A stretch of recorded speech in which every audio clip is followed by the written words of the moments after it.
The sun hung low in the sky, casting warm hues over Oak Ridge Drive as Evelyn leaned against the kitchen counter, savoring the aroma of freshly brewed coffee.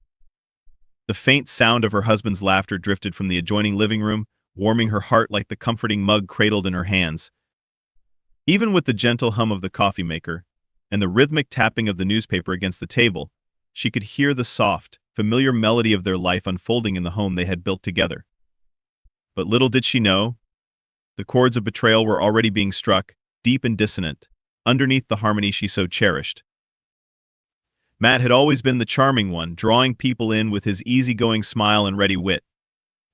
Evelyn had admired him from the moment they met at a mutual friend's party, where energetic conversations flowed as easily as the wine. It was his laughter, rich and inviting, that had pulled her in, making her feel as if she were the only one in the room. That magic, however, had begun to fade, replaced by tightening knots of uncertainty. As the days slipped by, small inconsistencies crept into their once seamless life together. She had first noticed it 2 weeks ago, when Matt received an unexpected text late at night while she was cooking dinner. The way he palmed his phone, sliding it away with a furtive glance, had sparked a prickling sensation in the back of her mind. But she brushed it off. Just his work, she reasoned. Stress was part of the job. But then came the unusual receipts dinners for two when she thought he was working late, a perfume bottle that had mysteriously appeared in their shared bathroom. The subtle, sweet scent wafting through the air when he returned from a late-night jog clung to him like a ghost, lingering too close for comfort. These signs gnawed at her, each small clue forming pockets of doubt that she couldn't ignore. Evelyn forced herself to breathe through the mounting tension in her chest. She loved Matt. She had invested so much of herself emotionally, financially, even physically into their life together. The thought of losing him felt like standing on the edge of a cliff, the precipice crumbling beneath her. What if she was being paranoid? She wanted to believe in the goodness in him. Those memories of shared laughter and morning rituals, the cuddles on lazy weekends, the plans for the future they had made. Yet, the weight of her intuition began to form a new pattern, a disturbing rhythm that echoed louder than her fears. That evening, as the sun dipped below the horizon and the sky turned a deep indigo, Evelyn resolved to confront that gut feeling once and for all. Digging through her bag, she stumbled upon something that had slipped through the cracks of her daily life, an envelope tucked between her notebook and a half-read novel. Inside were receipts from a restaurant she had never heard of, details of lavish dinners addressed to Matt, and another name she couldn't quite place, Jessica. Panic seized her. That name felt foreign yet tantalizingly familiar, like a passing shadow in her dreams she had been trying to grasp. With every pulse of her heart, she replayed their last dinner with friends Jessica had been invited.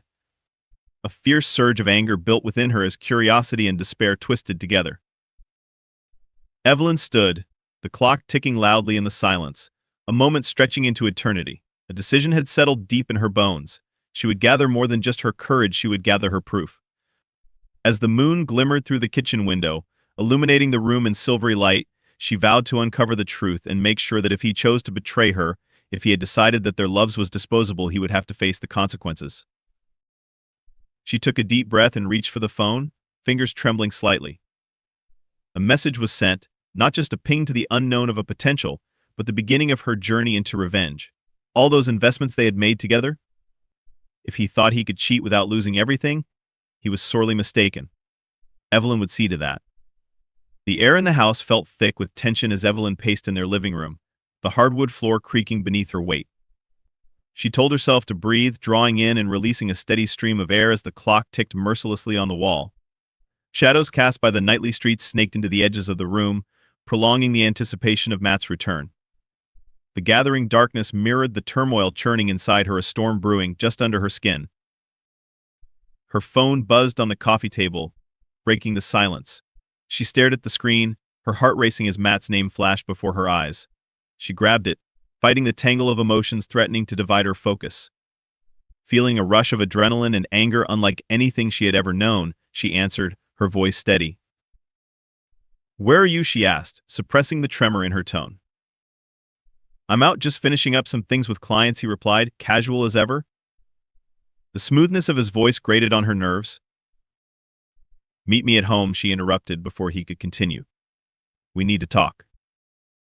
A flash of uncertainty flickered in his voice, as if he sensed the storm gathering in her heart. "Is something wrong?" Just come home. Matt, she hung up without waiting for a reply, the decision finality pouring fuel on her fire. The weight felt eternal. Evelyn's hands trembled as she set the receipts smaller than their history together but mammoth in significance on the table. Each one like an arrow, meant to pierce through the facade he had created. When the front door creaked open and his silhouette crossed the threshold, all the memories she cherished flickered like a distant flame, suffocated by her resolve. "What's going on?" he asked, eyes searching her face as he stepped inside. She crossed her arms, filled with a mixture of dread and a fierce chill she had never experienced before. "I know what you've been up to, Matt."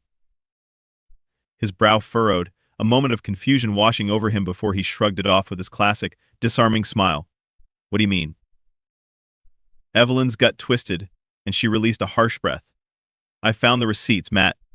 Dinners with Jessica, the text, the perfume. Don't sit here and pretend that you haven't been unfaithful." His demeanor shifted in an instant like dark clouds swallowing the sun. The facade of the charming husband shattered around him, revealing something darker, more calculating. "So you did some snooping. Is that really how our marriage is meant to function?" The anger in his voice was palpable. "I'm the one who deserves answers," she countered, her voice rising. "How could you do this to me, after everything we've built together?" Matt's eyes narrowed, and Evelyn sensed the shift in the air. His narrative was changing. "You've been so focused on your distractions, your hobbies. When was the last time you even noticed me?" "You think this is my fault," she shot back, hurt threading through her anger. "This is about you. You chose to betray our vows, and now you're trying to blame me."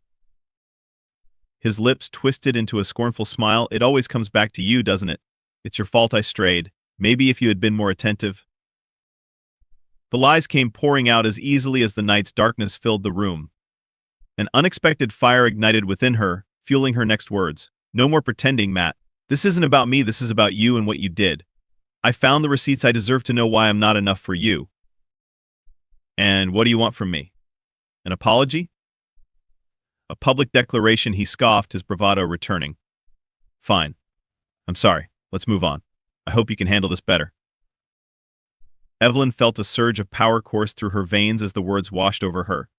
She had anticipated an apology, a confession, perhaps even a glimmer of remorse. But now, she saw the truth. She had invited this confrontation in the interest of seeking closure. Instead, she found a man utterly devoid of accountability. "Move on. You think this can just be swept under the rug?" She took a step closer, holding out one of the receipts for a dinner he had shared with Jessica, the ink still fresh and incriminating. "Consider this my declaration, Matt. I'm not going to let you take my investments or life while you indulge in cheap thrills." A flicker of panic danced in his eyes. "What do you mean by that?" "I mean, I've already consulted a lawyer and I'm going to protect what we built." "You won't touch my investments." Her heart hammered in her chest, resolute. Matt chuckled darkly, his bravado wavering as the walls marked by possessions began to close in around him. "You think that will protect you? We signed a prenup, Evelyn. You won't see a dime." Evelyn's gaze sharpened. "A prenup, yes, but it doesn't account for fraud. And when the truth comes out about your cheating, who do you think the courts will side with?" The balance of power began to shift, the stakes rising like the tide. Matt's face darkened, the reality of his situation sinking in. "So you plan to drag this out in public? You think that's the answer?" "I'm going to make sure that the world knows what kind of man you truly are, Matt," she responded, leaving no room for doubt. "Your betrayal will not go unpunished." In that moment, a whole new world of options unfolded before her. With the courage morphed from pain and the knowledge that she was now in control of her narrative, Evelyn began plotting her next steps, each moment a silent battle cry of a woman reclaiming her power. "Good luck with that, sweetheart," he sneered, turning on his heel, but she felt no illusion of victory. She was prepared to wield her resolve like a shield and take down the man who stood so carelessly in her way. As he opened the door to leave, she spoke just as he was about to cross the threshold. "Oh, and Matt? Consider this, there are consequences for your actions. I will not let you walk away without losing everything." In that quiet moment, with the door hanging ajar and the world waiting on the other side, the stakes had never been higher. Weeks turned to months as the divorce proceedings unfolded, leaving both Ryan and Stephanie to grapple with the fallout of their decisions. Each court date served as a reminder of the labyrinthine path they had walked together and the jagged betrayal that had torn them apart. Ryan found solace in his newfound freedom, and as Stephanie continued to spiral into chaos, it became ever more apparent that the scales of justice were tipping in his favor. Through Eleanor's guidance, Ryan played his hand remarkably well. He remained calm and composed during every hearing, showcasing the wealth of evidence. He meticulously gathered the receipts, texts, and even testimony from the private investigator who exposed Stephanie's illicit affair with Greg.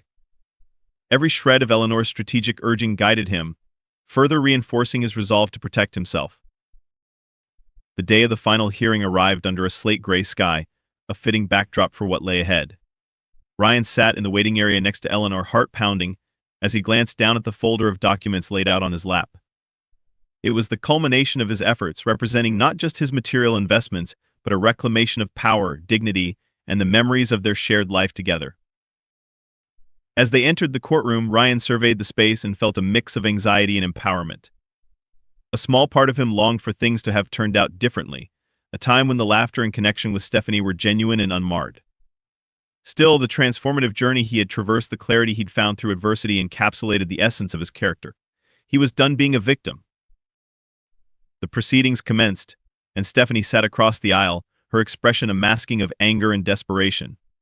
Her usual charisma had deteriorated into something unrecognizable.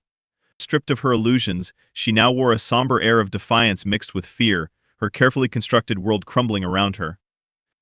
When each piece of evidence was presented, the financial records, the emails between her and Greg, the documents showing her attempts to manipulate their assets, a wave of silence washed over the courtroom, heavy with judgment. Ryan, Eleanor called, beckoning him to the stand.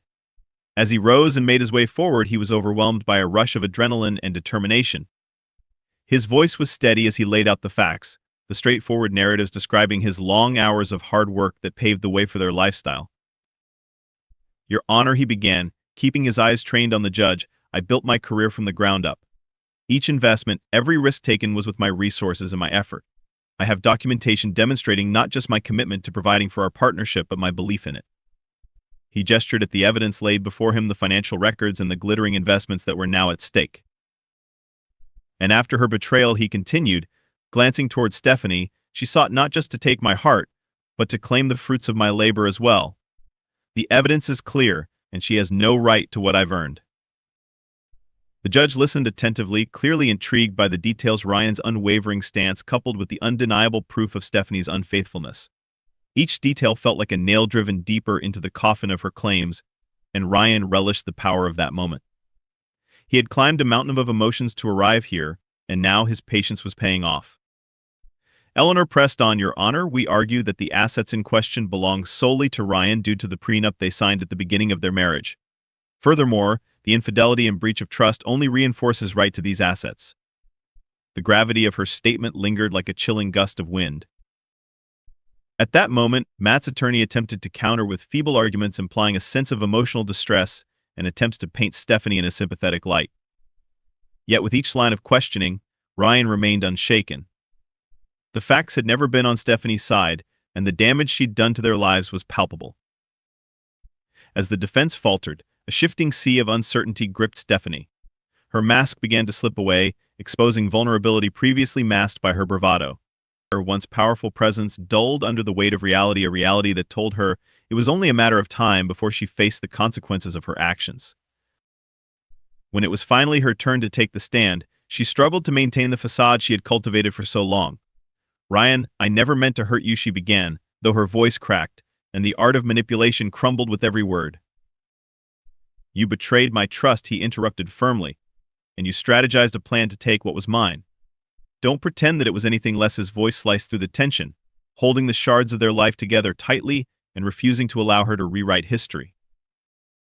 "You don't understand," she pleaded, panic and anger flashing in her eyes. "It's not just about the money."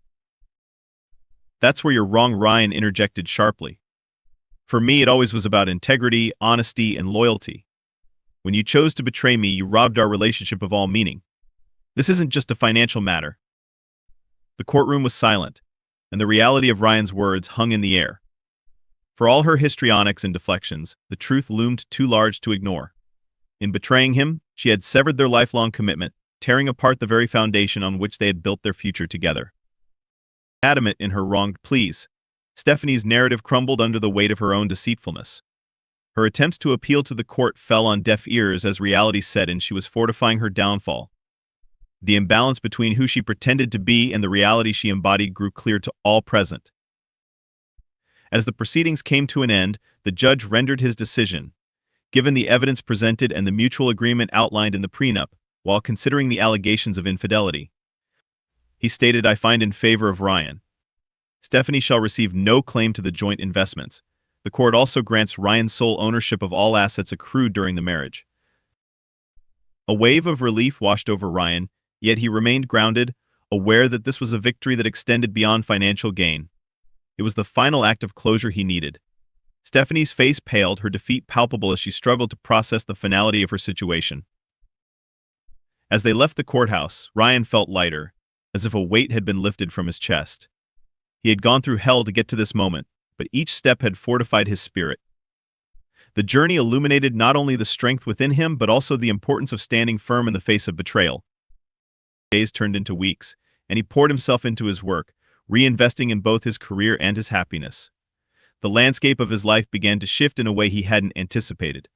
New friendships blossomed, opportunities came knocking, and Ryan found himself thriving, forging a path forward paved with resilience. Late one evening, Ryan stood on the balcony of his newly redecorated home, the warm glow of the setting sun casting a golden hue over his reflections. He could finally breathe, truly breathe, without the tightness of lingering anxiety or the shackles of betrayal. He felt free. The echoes of their past gradually faded into mere whispers as his heart began to open to the prospect of a future unshadowed by Stephanie's actions. Trust would take time, but now he knew he would be more discerning, more resilient. His life was his own again, and he was determined to build it into a beautiful narrative, a story of healing, growth, and rediscovery. And as he turned away from the horizon toward the sound of laughter wafting in from the living room, a quiet smile crept across his face. He had emerged from the ashes of betrayal, not just intact, but wiser, stronger, and ready for what lay ahead.